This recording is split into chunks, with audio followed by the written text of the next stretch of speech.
Shalom, Shalom Jemaat GKI Jire yang luar biasa, apa kabarnya? Luar biasa. Kami percaya dan yakin Tuhan Yesus baik buat kita semua. Jika Anda membantu seseorang untuk mendapatkan apa yang mereka perlukan, maka Anda akan mendapatkan apa yang sedang Anda butuhkan. Dalam Lukas 6 ayat 38 berkata, berilah maka kamu akan diberi suatu takaran yang baik, yang dipadatkan, yang dikoncang, yang ditumpah keluar akan dicurahkan ke dalam rimbamu. Sebab ukuran yang kau pakai untuk mengukur akan diukurkan kepadamu. Ketika kita menambahkan nilai kehidupan seseorang, maka berkat, sukacita, dan damai sejahtera dan bahagia akan selalu mengikuti.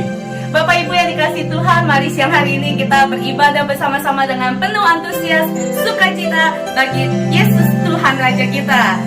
Selamat beribadah, Tuhan Yesus memberkati. Shalom, puji nama Tuhan. Kita berkumpul kembali lagi pagi hari ini untuk mengikuti ibadah secara online streaming GKI Jire. Mari kita satukan hati kita mau berdoa. Bapak yang baik, terima kasih Tuhan untuk pagi hari ini Tuhan.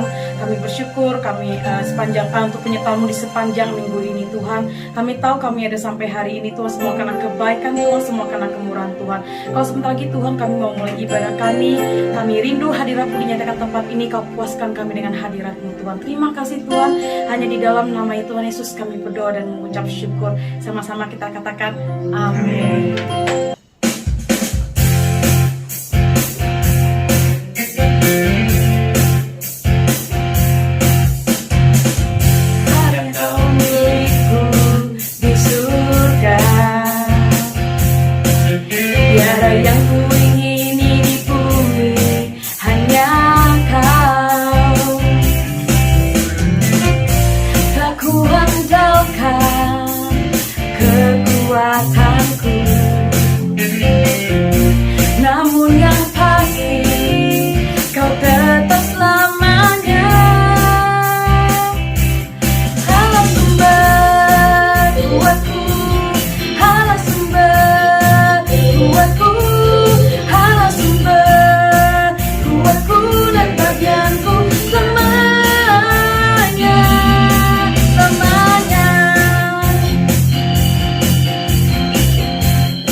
Kita untuk menyembah Tuhan lebih dalam lagi.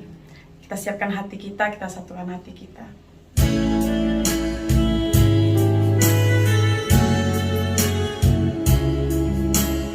Percaya bahwa walaupun kita harus berjalan di dalam lembah yang kelam, kita nggak perlu takut bahaya. Sebab ada tangan Tuhan yang besar yang menyertai kita, yang menopang kita. Amin.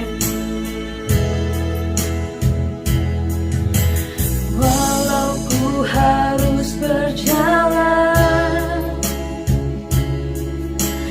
dalam lembah kekelaman, perlindungan-Mu, oh Tuhan,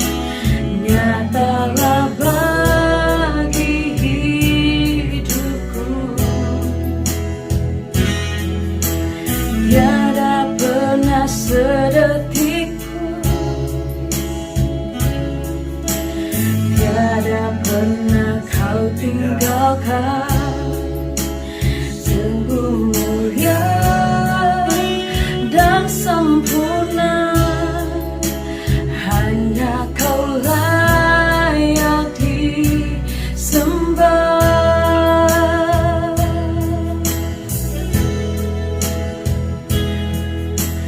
Yesus, Engkau juru selamatku, dalam janji-Mu kemenanganku. Selamanya kan ku nyatakan besar setiamu Tuhan di hidupku.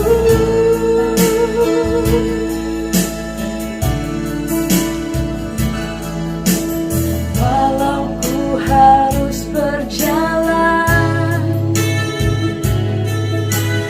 dalam lembah kekelaman, perlindungan-Mu, oh Tuhan.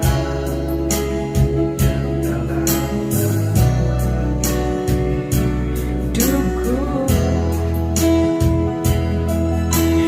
tiada pernah sedetikku, tiada pernah kau tinggalkan.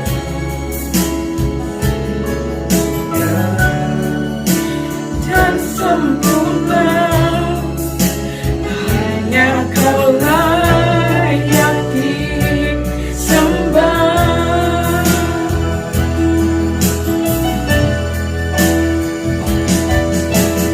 Yesus, Engkau juru selamatku, dalam janji-Mu kemenanganku. Selamanya kan ku nyatakan besar setiamu Tuhan di hidupku. Yesus, Engkau juru selamatku, dalam janji-Mu kemenanganku. Selamanya kan ku nyatakan besar setiamu Tuhan di hidupku. Yesus, Engkau juru selamatku, dalam janji-Mu kemenanganku. Selamanya kan ku nyatakan besar setiamu Tuhan di hidupku. Siapkan hati kita sekarang. Selamatku, dalam janji-Mu kemenanganku. Selamanya kan ku nyatakan besar setiamu Tuhan di hidupku. Yesus, Engkau juru selamatku, dalam janji-Mu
beautiful name it is.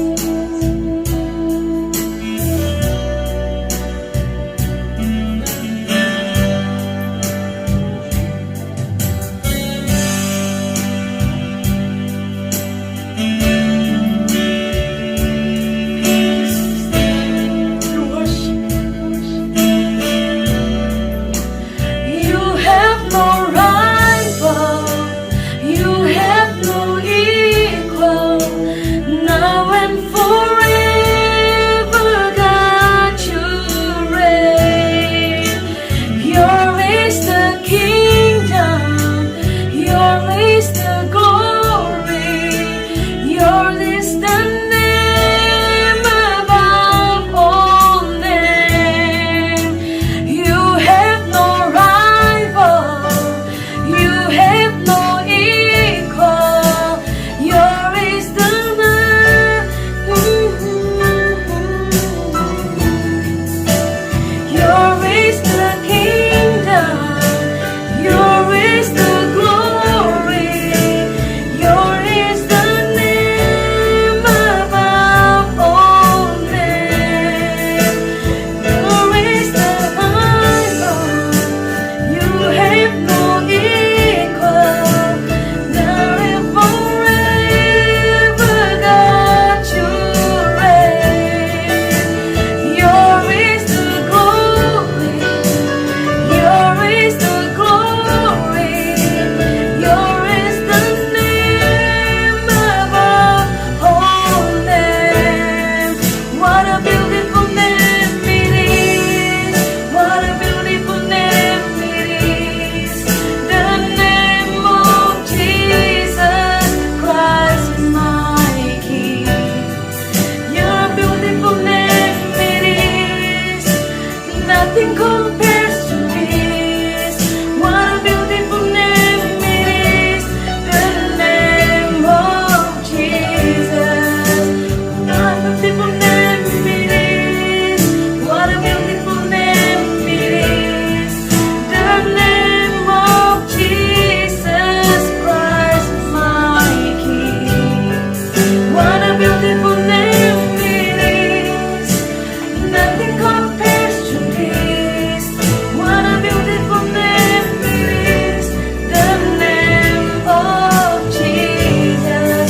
What a wonderful name it is, the name of Jesus. What a powerful name it is, the name of Jesus.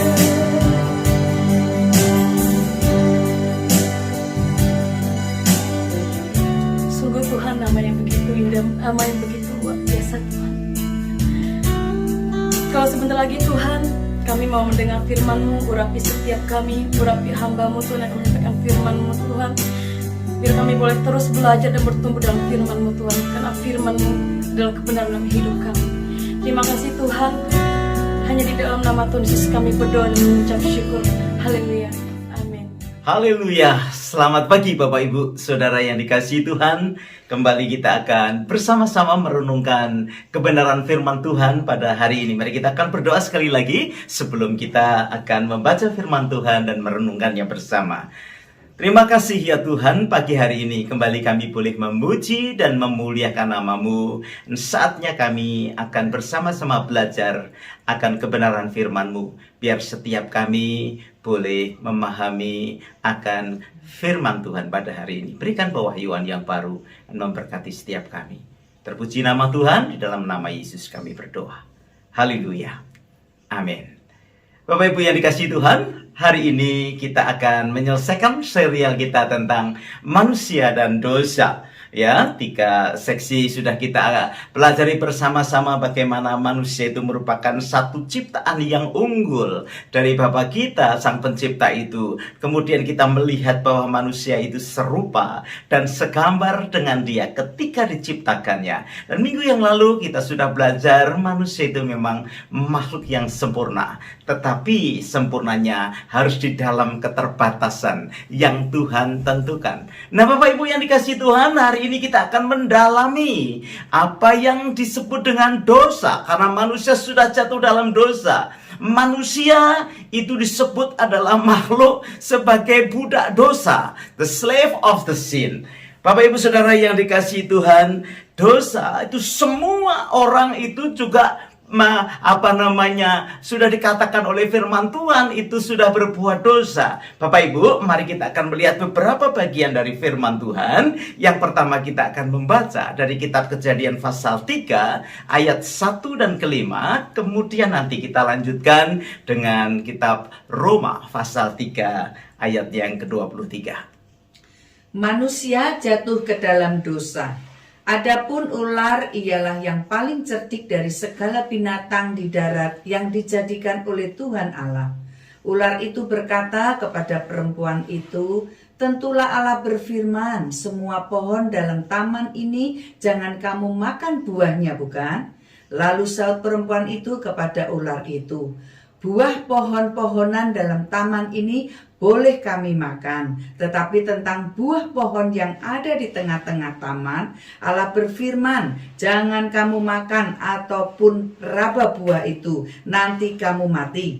Tetapi ular itu berkata kepada perempuan itu, "Sekali-kali kamu tidak akan mati, tetapi Allah mengetahui bahwa pada waktu kamu memakannya, matamu akan terbuka dan kamu akan menjadi seperti Allah, tahu tentang yang baik dan yang jahat."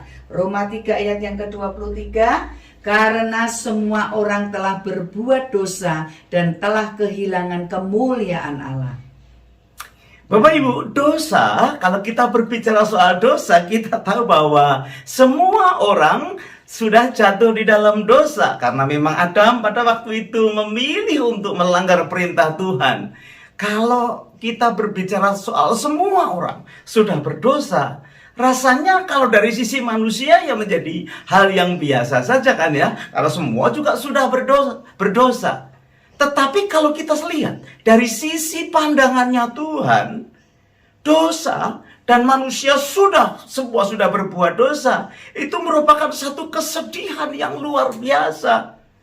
Manusia merasa biasa-biasa saja karena memang semua orang berbuat dosa. Kalau dalam satu kelas, dalam pendidikan, semua orang tidak naik kelas, maka murid di dalam kelas itu merasa biasa saja. Karena apa? Karena semua orang juga nggak naik kelas.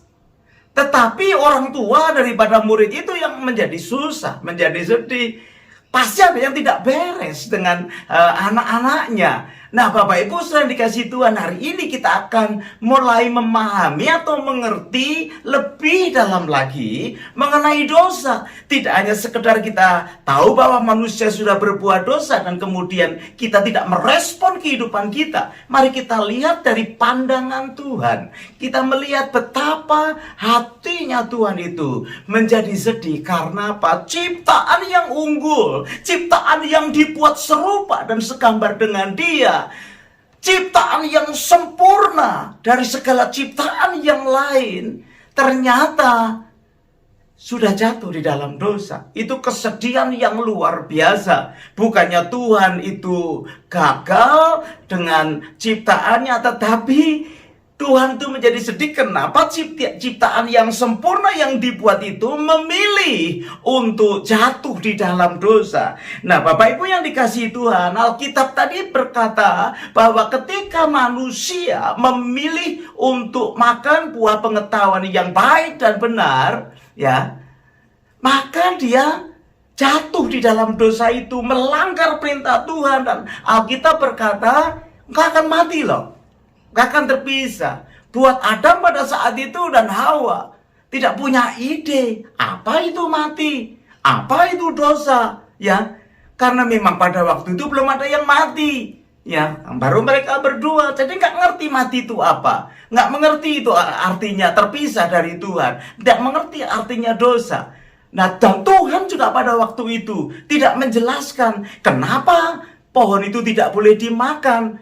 Apa itu artinya mati? Apa artinya itu dosa? Tuhan tidak menjelaskan. Nah, Bapak, Ibu, Saudara yang dikasihi Tuhan, banyak hal yang Tuhan berikan di dalam kehidupan manusia. Perintah yang diberikan kadang tidak dimengerti dengan jelas. Itu sebabnya manusia harus meresponnya dengan cara taat. Ya, taat, tidak mengerti, kita taati saja. Karena apa? Apa yang disampaikan Tuhan, yang diperintahkan Tuhan, itu kemudian dalam kurun waktu tertentu baru kita menjadi mengerti. Ada hal-hal yang langsung kita bisa mengerti. Tetapi banyak hal kadang kita tidak mengerti apa maksudnya Tuhan, perintahnya Tuhan dalam kehidupan manusia. Dan sebetulnya juga Tuhan tidak perlu untuk memberitahukan semuanya, karena Dia Tuhan yang berdaulat. Manusia diberi kehendak yang bebas untuk menaati dan diberi kemampuan untuk bisa mengikuti apa yang Tuhan mau. Nah, Bapak Ibu yang dikasihi Tuhan, di taman itu ada dua suara yang didengar oleh Adam dan Hawa. Yang pertama tentunya suara Tuhan yang berkata, yang lain boleh kamu makan, yang satu ini jangan kamu makan, karena begitu kamu memakannya, maka kamu akan mati. Tetapi selain suara Tuhan, ada suara yang lain, yaitu suara si iblis atau si setan di dalam bentuk ular. Pada waktu itu si ular berkata, enggak, kamu tidak akan mati. Ya, dipelintir saudara, diubah atau digeser pengertian yang ada. Kamu kalau makan buah ini, matamu akan menjadi semakin terang, menjadi semakin baik. Nah, ketika itu sayangnya Adam dan Hawa tidak mendengar perintah Tuhan atau tidak mendengar suaranya Tuhan, tetapi yang dia dengar suara yang lain, yaitu suara si ular. Bapak Ibu, dalam hidup selalu ada yang disebut dengan second opinion. Ya, memang kita harus juga belajar untuk second opinion, apalagi dalam hal-hal yang kritis, yang mendesak, ya, seperti misalnya dalam kesehatan. Kalau kita datang ke dokter, ketika dinyatakan sakitnya ini parah, saudara jangan mudah percaya, mesti bikin second opinion. Saya suka itu, ya. Artinya kita bikin pembanding. Dan kalau pembanding itu ternyata sama dengan first opinion, ya itu sudah bisa dibuktikan. 2-3 orang memberikan kesaksian, ya itu kemungkinan yang benar, ada kebenaran. Tapi kalau pembandingnya itu ternyata berbeda atau oposisi, malah kita harus berpikir mana yang benar. Tapi perhatikan Bapak Ibu, kalau first opinion atau perkataan yang pertama itu datang dari Tuhan, maka the second opinion yang tidak datang daripada Tuhan, tentunya kita harus bisa memilih sebagai anak Tuhan siapa yang harus kita dengar, siapa yang harus kita taati, apa yang harus kita lakukan. Apakah first opinion yang datang dari Tuhan atau the second opinion yang bukan datang dari Tuhan. Atau sebaliknya, kalau first opinion datang dari kuasa kegelapan, dari setan, kita juga harus cari second opinionnya, yaitu dari Tuhan, ya. Jadi kita bisa melihat sebagai anak Tuhan, tapi kita harus tahu kalau first opinion datangnya daripada firman Tuhan, itu yang harus kita lakukan. Nah, ini kan sebetulnya yang terjadi krisis rohani saat ini itu kan yang terjadi seperti itu, Bapak Ibu Saudara dikasihi Tuhan. Banyak orang menjadikan second opinion yang tidak datang dari firman Tuhan, justru itu yang dia pegang. Ketika melihat orang lain sedang bergerak kepada arah yang berbeda dengan firman Tuhan, kita tidak mengikuti apa yang firman Tuhan katakan. Padahal firman Tuhan itu yang membawa kehidupan di dalam kehidupan kita. Banyak gereja-gereja Tuhan yang hari-hari ini, khususnya di zaman yang akhir, lebih suka mendengarkan hal-hal yang cocok buat dirinya sendiri. Bapak Ibu, saya ingatkan, mari kita dalami firman Tuhan. Itu sebabnya kita terus diajar untuk tekun membaca firman, merenungkannya, dan itu menjadi rema di dalam kehidupan kita.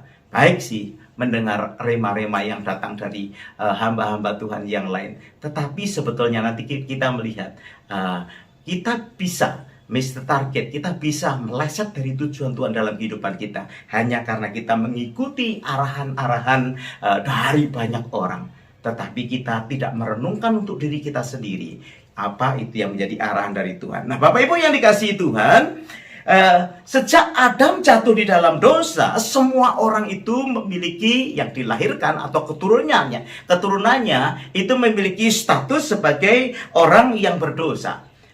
Berdosa tentunya tidak hanya berbicara yang pertama tentang perbuatan-perbuatan dosa, ya, tetapi hal yang kedua, berdosa itu adalah tentang status orang yang sudah bergeser dari tujuan yang Tuhan tentukan secara pribadi, dari pribadi orang tersebut. Ya, sekali lagi, dosa tidak hanya yang pertama memang mengenai perbuatan-perbuatan dosa yang melekat yang terjadi dalam kehidupan kita, ya, yang dilanggar. Misalkan seperti berjudi, berbuat zina, dan lain sebagainya, perbuatan-perbuatan, ya. Tetapi tidak hanya sekedar itu, Tuhan ingin lebih dalam lagi, bahwa dosa itu artinya pergeseran status yang Tuhan sudah tentukan di dalam setiap kehidupan pribadi manusia, ya. Kalau kita melihat apa arti dosa secara hukum, itu adalah kelakuan-kelakuan yang melanggar ketetapan-ketetapan hukum yang berlaku pada saat itu. Orang bisa masuk di dalam kasus hukum dan akhirnya dipenjara dan lain sebagainya melalui proses hukum. Orang diadili karena melakukan kesalahan, melakukan pasal ini, melakukan pasal itu yang seharusnya tidak dilakukan. Dan setelah komplit penyelidikan yang ada, maka dia divonis masuk di dalam penjara karena kesalahan melakukan pelanggaran. Itu kalau secara hukum. Nah, tetapi bagaimana dengan pandangan Tuhan memandang sebagai dosa itu yang kita akan coba dalami pada saat ini. Ada dua istilah di dalam pandangan Tuhan mengenai dosa. Pandangan teologi mengenai dosa, yang pertama itu adikia, yaitu pelanggaran dari keadilan. Tetapi yang lebih sering dipakai adalah kata hamartia, missing the target, tidak sesuai pada pada sasaran yang ditentukan. Ya, orang Yunani pada waktu itu kalau dia mau berkata soal hamartia itu, contohnya ketika dia menarik satu panah, ada satu target tertentu, ya, ada satu lingkaran yang ditargetkan. Ketika dipanahkan, anak panah itu mungkin meleset 3 cm atau 2 cm dari target yang ada, dan mereka bersama-sama berkata hamartia, meleset daripada target, ya. Kemudian dicoba lagi. Kemudian orang mulai memanahkan lagi dengan target yang ada. Melesetnya bukan 2 cm, bukan 3 cm, tapi 1 meter, saudara. Sehingga lepas daripada sasaran yang ada. Semua orang juga berteriak sama, hamartia. Jadi bukan meleset yang jauh atau meleset yang pendek, tetapi yang disebut dengan hamartia itu ketika memang miss the target. Targetnya itu meleset dikit juga disebut hamartia, meleset banyak juga disebut dengan hamartia, luput dari sasaran, ya. Jadi perbuatan dosa itu bukan hanya perbuatan-perbuatan yang kelihatan, perbuatan-perbuatan dosa yang kelihatan seperti membunuh, berzina, mencuri dan lain sebagainya, tetapi juga adalah hamartia atau miss the target, ya. Nah, Bapak Ibu yang dikasihi Tuhan, manusia lebih suka melakukan apa yang manusia mau, ya. Bukan yang Tuhan mau lah. Ini yang menjadi concern buat Tuhan. Itu hamartia, ya. Itu sebabnya Bapak yang dikasihi Tuhan, putuskanlah hari ini untuk kita ini bisa mengerjakan apa yang Tuhan mau sesuai dengan sasaran apa yang harus kita lakukan di dalam kehidupan kita. Apakah kita mau untuk bisa mengerti sasaran yang Tuhan taruh di dalam kehidupan dan kehidupanmu dan kehidupanku, ya. Seringkali manusia hidup, walaupun dia sukses di dalam pekerjaan, dia tidak melakukan perbuatan jahat, dia tidak menipu, dia berlaku baik, ya. Kemudian dia rajin bekerja sehingga dia sukses dalam pekerjaan yang ada, dalam pendidikan yang ada, dia menjadi seorang yang terkenal, dia menjadi seorang yang kaya, dia menjadi seorang yang dihormati, dia melayani pekerjaan Tuhan, dia melakukan pekerjaan Tuhan di dalam gereja, dia beribadah, tetapi dia tidak sadar apa yang sebetulnya Tuhan mau dia lakukan.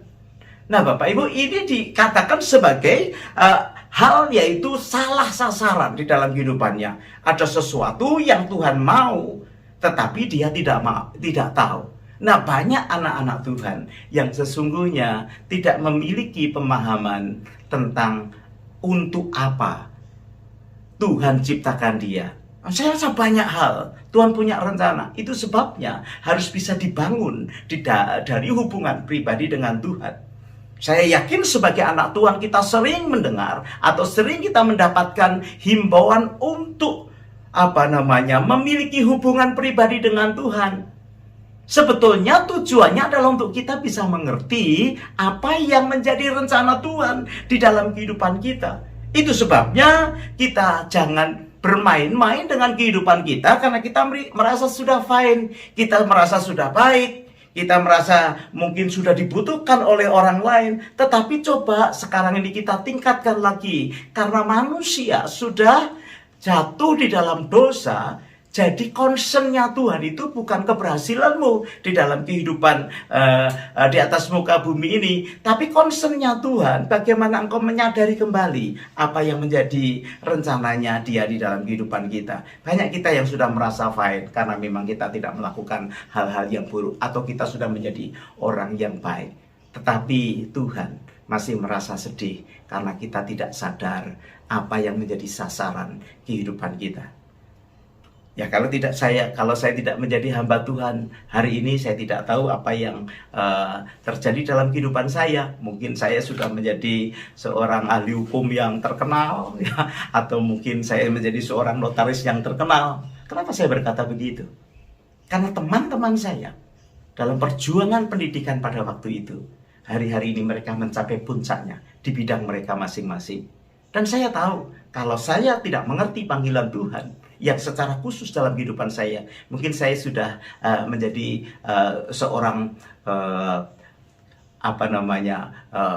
sekuler yang mungkin juga berhasil, ya, atau mungkin saya menjadi seorang yang gagal, ya, saya tidak tahu. Tetapi saya tahu ketika tahun 86 Tuhan memanggil hidup saya untuk boleh menjadi hambanya. Saya ingat betul itu. Ya, ketika di dalam retreat anak-anak remaja atau orang-orang muda pada waktu itu, saya ingat sekali di Tawangmangu, ketika saya berkata, Tuhan, ini aku, pakailah aku. Pada saat itu Tuhan meneguhkan akan setiap panggilannya di dalam kehidupan saya. Sebetulnya saya ingin menjadi seorang yang bekerja, meneruskan pekerjaan papa saya di Departemen Pertanian, ya.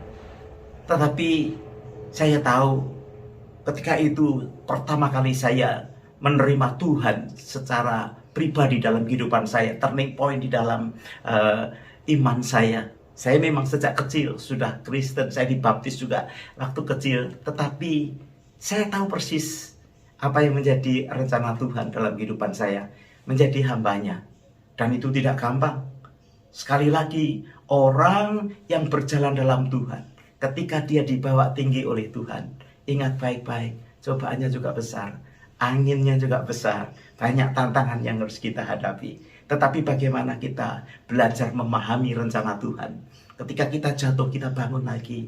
Ketika jatuh, kita boleh berharap bersandar kepada Tuhan lagi. Dan kemudian minta pertolongan Roh Kudus untuk terus memimpin kehidupan kita. Itu yang akan menolong kita untuk mengerti dan memahami akan panggilan atau sasaran Tuhan di dalam kehidupan kita. Nah, Bapak Ibu, ada hal yang perlu kita mengerti lebih lagi mengenai dosa, ya.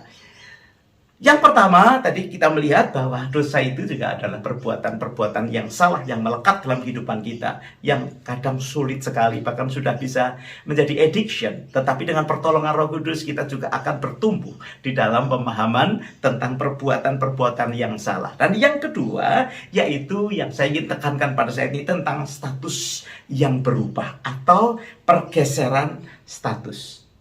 Karena setiap manusia atau makhluk ciptaan Tuhan itu memiliki status asli, ya.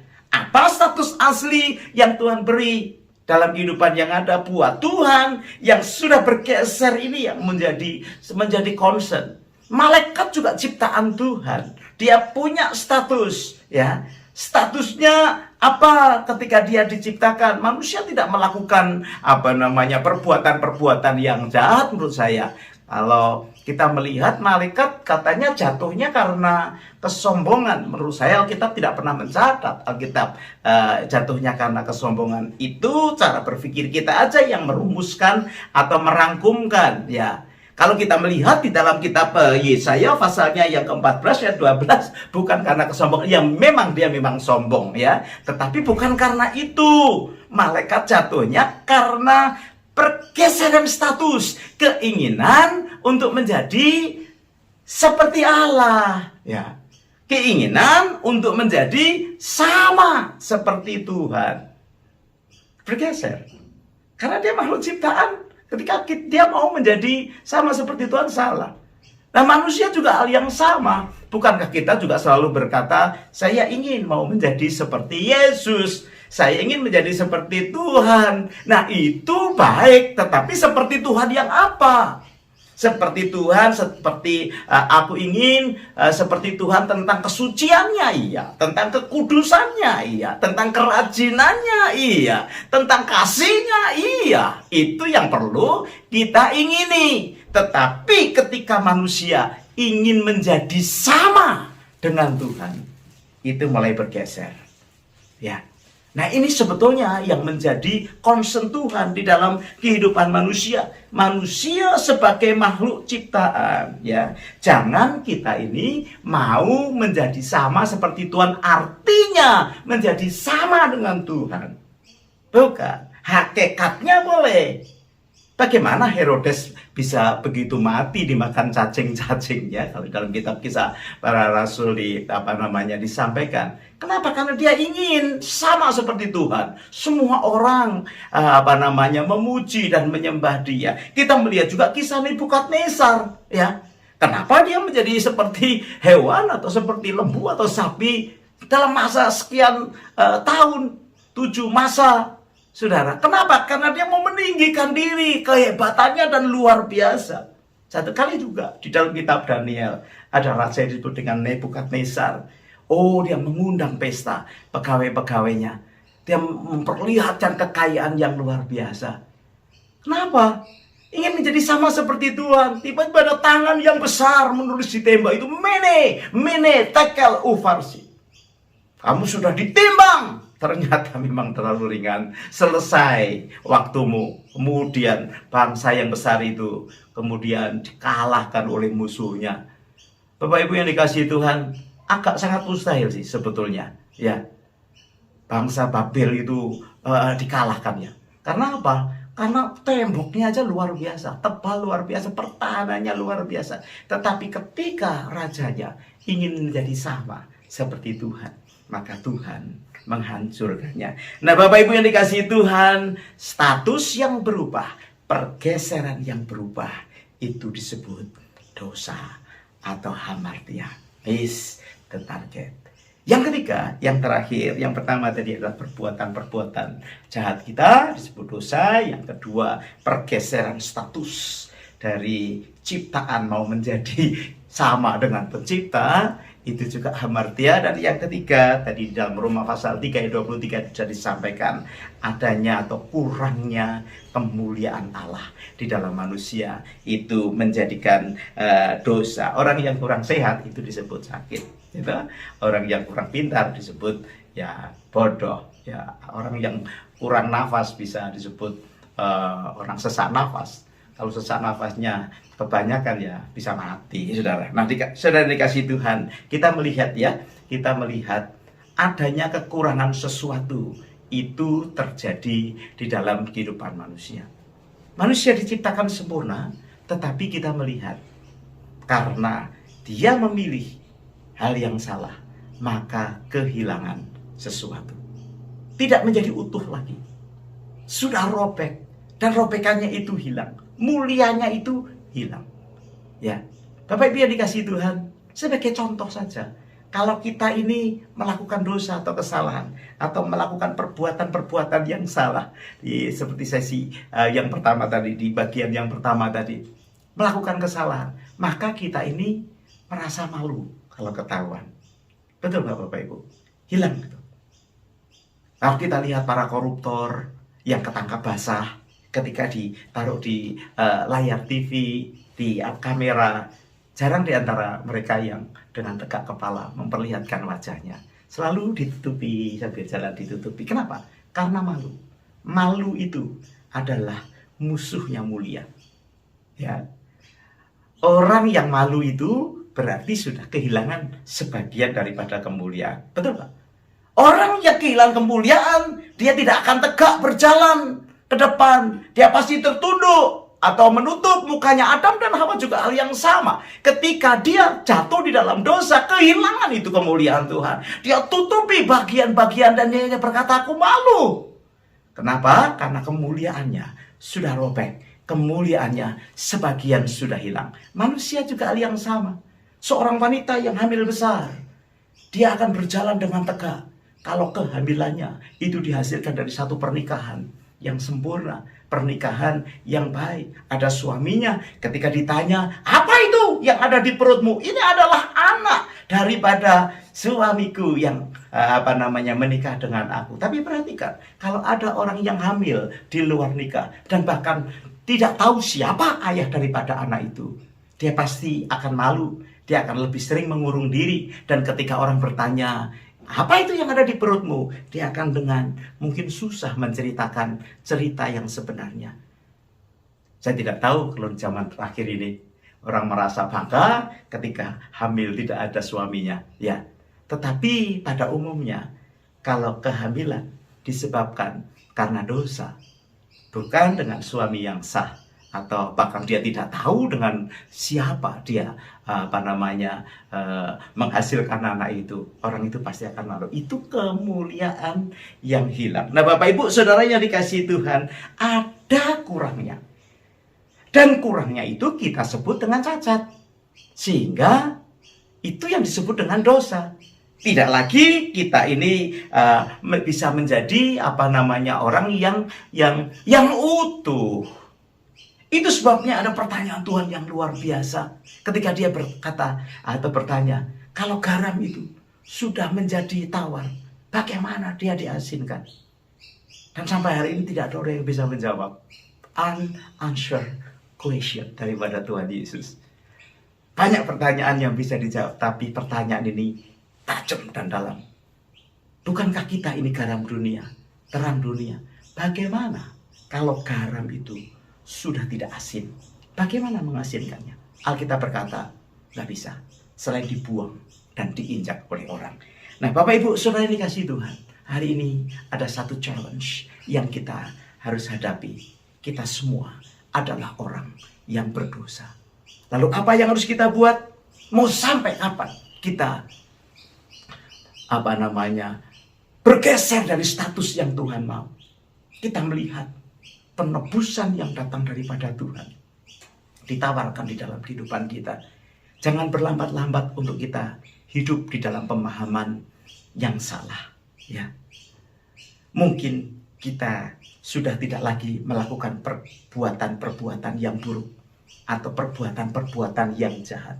Tetapi apakah kita berpikir kita ini sudah mengerti apa rencana Tuhan, sasaran yang Tuhan mau bawa di dalam kehidupan kita? Kalau engkau menjadi seorang pengusaha, tahukah saudara apa yang Tuhan mau untuk engkau menjadi seorang pengusaha? Pengusaha yang bagaimana? Pengusaha yang harus mengerjakan apa bagi kemuliaan nama Tuhan? Kalau engkau saat ini sebagai seorang student, apa yang Tuhan mau dalam kehidupanmu sebagai seorang student? Dan ini berkembang terus di dalam kehidupan kita, menjadikan dinamika yang bergairah ketika kita berjalan bersama dengan Tuhan. Ketika engkau menjadi seorang dokter, ketika engkau menjadi seorang wira swasta, atau ketika engkau menjadi pelayan Tuhan, hamba-hamba Tuhan, orang-orang yang melayani, tahukah Anda secara spesifik apa yang Tuhan mau tentang status kehidupanmu saat ini? Buat kita mungkin kita kagum terhadap orang yang berhasil, sukses, berbuat baik, ini itu. Tetapi buat Tuhan, kalau kita tidak tahu sasaran yang Tuhan nyatakan di dalam kehidupan kita secara pribadi, itu masih disebut cacat. Kehilangan kemuliaan Tuhan. Dan hari ini tentunya kita perlu untuk mendapatkan penebusan yang ditawarkan dari Tuhan. Saya percaya Alkitab berkata penebusan yang sejati hanya datang dari Tuhan Yesus. Musa menjadi hambanya, tapi dia tidak pernah berkata, aku juru selamat manusia. Abraham luar biasa tokoh iman, tapi dia tidak pernah menyatakan bahwa dirinya akan menebus dosa manusia. Ya, siapa lagi Paulus, orang yang hebat, dia tidak pernah berkata, aku jadi juru selamat. Cuma satu, Tuhan Yesus ketika dia menjadi manusia di atas muka bumi, dia berkata, akulah jalan dan kebenaran dan hidup. Barang siapa mau datang kepada Bapa harus melalui aku. Bapak Ibu, mari kita akan buka hati kita. Saya tidak membicarakan tentang keberhasilan saudara, saya tidak membicarakan tentang kesuksesan saudara, saya tidak membicarakan mungkin tentang kegagalan yang sedang kau hadapi saat ini, tapi saya sedang berbicara tentang dosa di bagian yang kedua, hamartia. Karena manusia sudah kehilangan kemuliaan Allah. Manusia sudah berdosa, dia harus kembali kepada Tuhan. Mengenai perbuatan yang baik, perbuatan yang jahat, kita lanjutkan untuk seterusnya. Ketika kita menyadari akan hal itu, biar apa? Biar rencana Tuhan sempurna di dalam kehidupan kita. Di luar Tuhan tidak ada penebusan. Itu sebabnya hari ini Tuhan Yesus menunggu engkau dan saya untuk datang bertobat kembali kepada Dia, memahami apa yang menjadi status kehidupan kita. Memahami bahwa secara manusia mungkin kita sudah sukses luar biasa, tetapi ada kemuliaan yang robek, ada kemuliaan yang hilang. Ya, itu yang disebut cacat di dalam kehidupan kita. Hanya Tuhan Yesus yang bisa mengembalikan kita menjadi utuh dan sempurna sampai Dia menjemput kita kali yang kedua. Mari kita akan berdoa bersama-sama. Haleluya, Tuhan Yesus, kami datang kepadamu pada saat ini. Biar kami memahami ya Tuhan. Selebihnya kami boleh terus belajar akan firman-Mu. Kami semakin menyadari akan pergeseran status. Mungkin kami mulai bangga dengan diri kami. Kami mulai merasa berhasil lebih daripada yang lain. Bapa, itu semua karena anugerah-Mu. Tetapi kami mau melihat dari kacamata-Mu. Jangan sampai kami meninggikan diri dan mau menjadi seperti Engkau dalam pengertian hal yang salah. Kami mau seperti Engkau di dalam kekudusan, kesucian, ketegasan, kerja keras. Tuhan, tapi kami tidak mau menyamai, tidak mau sama seperti Engkau. Karena itu adalah pergeseran status. Terima kasih ya Tuhan, Engkau menebus kehidupan kami dan Engkau melihat kehidupan anak-anak-Mu. Biar hari ini kami sadar apa yang dilihat Tuhan di dalam hidup kami. Kalau kami tidak tahu sasaran, rencana, tujuan Tuhan di dalam pribadi kami, Engkau saat ini berbicara pribadi lepas pribadi. Untuk apa kami ada di atas muka bumi ini? Kami tahu semua kami ciptaan yang diciptakan Tuhan harus memuliakan Tuhan di dalam kehidupan kami. Terima kasih ya Tuhan, biar kemuliaan Tuhan yang hilang di dalam kehidupan manusia, kehidupan anak-anak-Mu hari ini juga dengan anugerah-Mu yang sempurna dikembalikan, sehingga kami boleh menjadi garam dan terang di sekeliling kami. Kami memuji kebesaran-Mu Tuhan, dan Kau memberkati anak-anak-Mu. Bapak Ibu Saudara dikasih Tuhan, biar kasih kemurahan Tuhan boleh limpah dalam hidupmu. Hari ini engkau boleh mengalami keteguhan yang datang daripada Tuhan. Terima kasih Tuhan Yesus, terima kasih demi nama Yesus. Kami berdoa dan kami mengucap syukur. Haleluya. Amin. Tuhan Yesus memberkati kita sekalian. Shalom. Shalom buat semua jemaat yang sudah hadir dan juga mengikuti ibadah secara online GKI Jire. Senang sekali bisa beribadah bersama-sama hari ini. Kebaktian Nawastu setiap minggu diadakan jam 10 pagi secara online streaming. Kita doakan agar seluruh jemaat diberkati Tuhan. Kebaktian GKI Host diadakan setiap minggu jam 2 via YouTube Nuraini Jire. Kebaktian GKI Hawk diadakan setiap hari Minggu jam 6 melalui via YouTube Hawk Sydney Official. Doakan agar seluruh jemaat Tuhan diberkati dalam setiap ibadah. Komsel minggu ini, Komsel ala Indo di hari Senin jam 7 PM dengan Pastor Benny Samuel. Komsel Islek setiap Rabu 7.30 bersama Pastor Donitan. Komsel Maskot setiap hari Kamis jam 7 dengan Pastor Jeffrey. Komsel Hisdal dan Siti setiap hari Jumat 7.30 bersama Pastor Villa. Komsel Kemsi di hari Jumat jam 7 bersama Miss Fanny. Connect Group Youth di hari Sabtu jam 7 bersama Pastor Yohana. Bagi Bapak, Ibu, Saudara yang mau membawa persembahan dengan cara transfer, silakan transfer ke akun gereja Indonesian Christian Fellowship, BSB number 082332, account number 8359400914.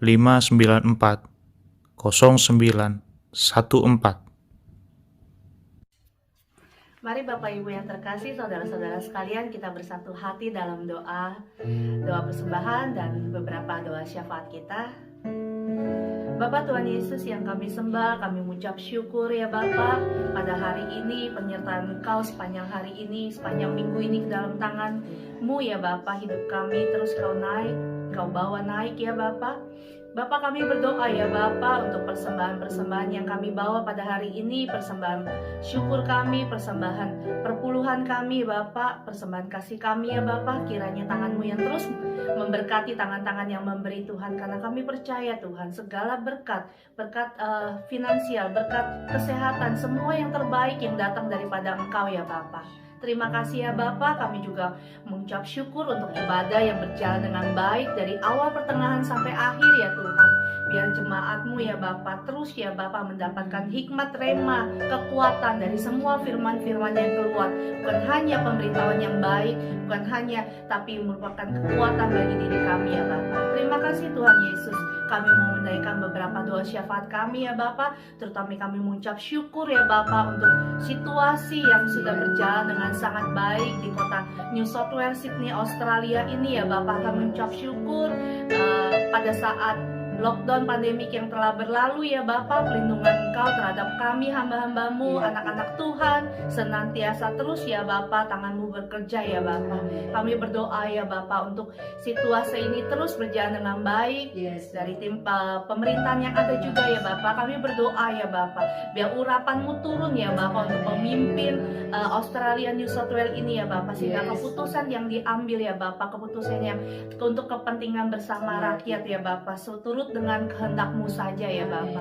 Bapak, kami juga berdoa ya Bapak untuk negara Indonesia, negara di mana saudara-saudara kami tinggal ya Bapak. Kami berdoa minta urapan-Mu ya Bapak, terus ya Bapak yang memulihkan, yang menyembuhkan negara Indonesia ya Bapak. Pemerintahan yang ada juga kami berdoa ya Bapak untuk terus ya Bapak mendapatkan urapan rema yang datang daripada Engkau, sehingga keputusan yang terbaik yang datang untuk kepentingan bersama ya Bapak, rakyat-rakyat yang ada juga ya Bapak dapat bekerja sama menanggulangi masalah COVID-19 ini ya Bapak. Terima kasih ya Bapak, perekonomian juga Kau pulihkan ya Bapak. Terima kasih.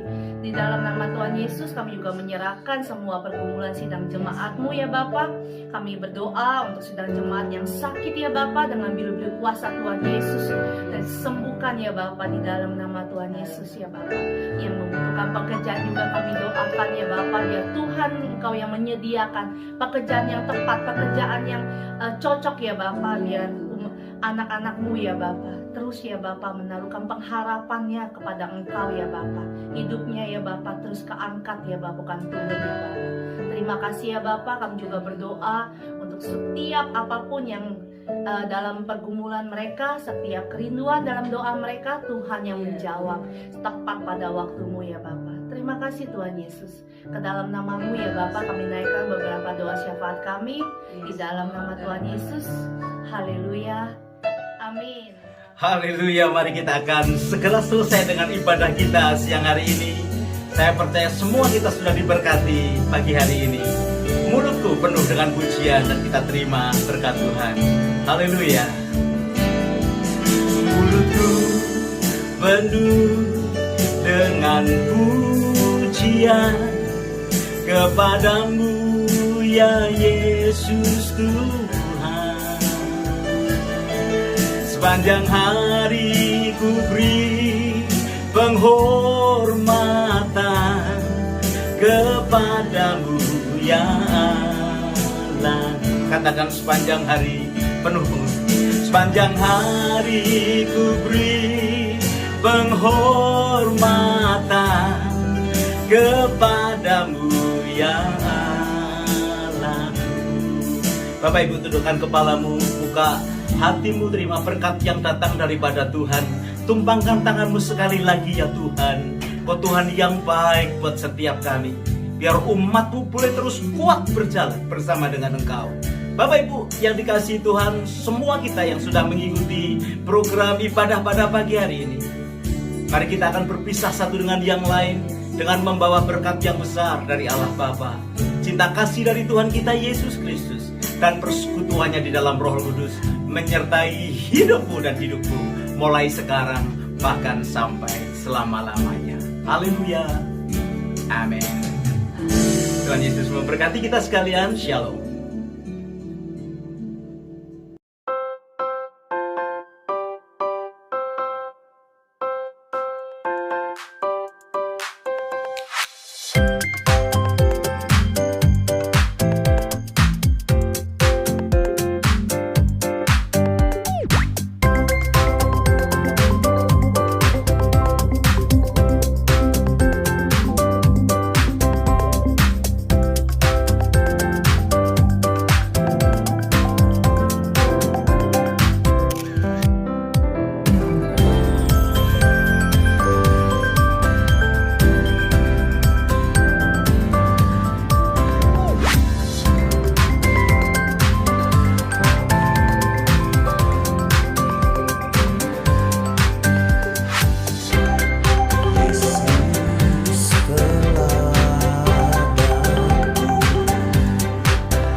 sepertimu,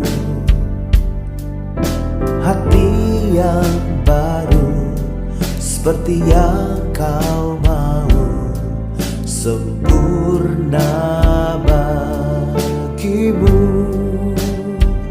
Ku angkat tanganku dan berseru, Yesus tujuan hidupku. Ku angkat tanganku dan berseru, Yesus tujuan imanku.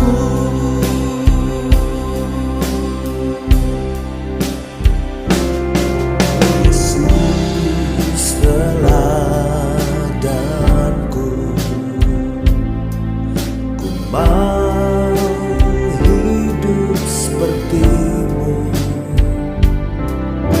hati yang baru seperti yang kau mau, sempurna bagimu. Ku angkat tanganku dan berseru, Yesus tujuan hidupku. Ku angkat tanganku dan berseru, Yesus tujuan imanku.